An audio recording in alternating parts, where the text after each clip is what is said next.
Hello everyone and welcome back to another math video. Today we're going to be talking about the surface area of spheres. So similar to these problems that you see up on the screen here. Okay, your Ricasso Recap starts now. In 30 seconds or less, here's what you need to know before you start this lesson. Firstly, you should know how to round decimals to the hundredths, tenths, things like that. And secondly, you should be familiar with circle vocabulary, so words like diameter and radius, things like that. If you'd like a refresher on either of these two topics, I will link videos in the description below. Please go watch those before you start this lesson. All right, new lesson starts now. Here we go. So it says, what is the surface area of this sphere?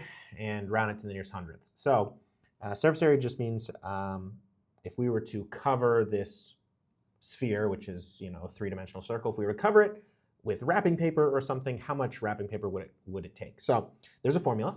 The formula for the surface area of a sphere is 4 times pi times r squared. And so we're just going to plug in 4 times, we're going to use 3.14 for all of our pi calculations.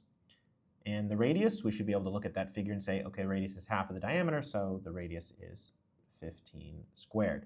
When you type this into a calculator, you will get 2,826 even, so no rounding required. 2,826, and this would be square inches. Square inches, and this is the final answer. All right, here's our cool clock for today, which means that it's time for you to practice what you just learned.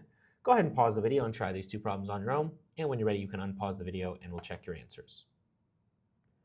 Okay, now they've had time to work these problems, let's check your solutions. Okay, for the first problem here is the work. You should have ended up with 1,256 square feet.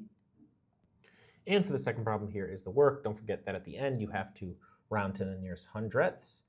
And so you should have gotten 3,890.59 square feet. All right, that's it for today. I hope you all have a good morning, good afternoon, good evening, and good night.